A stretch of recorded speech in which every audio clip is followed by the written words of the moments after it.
ഇന്ന് നമുക്ക് ഉമ്മാനും കൊണ്ടുവന്ന് ഹോസ്പിറ്റലിൽ പോകേണ്ട ആവശ്യമുണ്ടായിരുന്നു കേട്ടോ. അപ്പൊ ഞാനും കുഞ്ഞുമണിയൊക്കെ റെഡിയായി ഞങ്ങൾ ഇറങ്ങാൻ വേണ്ടി നിൽക്കാൻ കേട്ടോ. ജിയോ ഉപ്പയും കൂടി പിന്നെ ആദ്യം തന്നെ റെഡിയായി കാറിൽ പോയി ഇരുന്നിക്കണം. ഞങ്ങൾ അങ്ങനെ വെയിറ്റ് ചെയ്ത് നിൽക്കാൻ കേട്ടോ. ഞങ്ങൾ ഏകദേശം ഒരു 5 മണിയൊക്കെ അയക്കണം കേട്ടോ വീട്ടിൽ നിന്ന് ഇറങ്ങിയപ്പോൾ. 5:30 ബുക്കിംഗ് കിട്ടിയിട്ടുണ്ടായിരുന്നത്.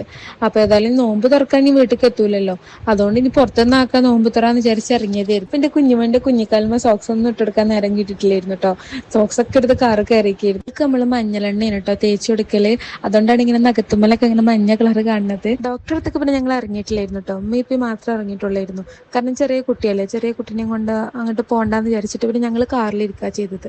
അധികം വെയിറ്റ് ചെയ്യേണ്ട ആവശ്യമൊന്നും വന്നിട്ടില്ലായിരുന്നു കേട്ടോ. അവരപ്പം തന്നെ ഡോക്ടറെ കാണിച്ച് വന്നിട്ടുണ്ടായിരുന്നു. ഞങ്ങൾ കറക്റ്റ് ടൈമായിരുന്നു. അപ്പൊ ഇതായിരുന്നു കേട്ടോ ഞങ്ങൾ ഇന്നത്തെ സ്പെഷ്യൽ നോമ്പ് തുറ.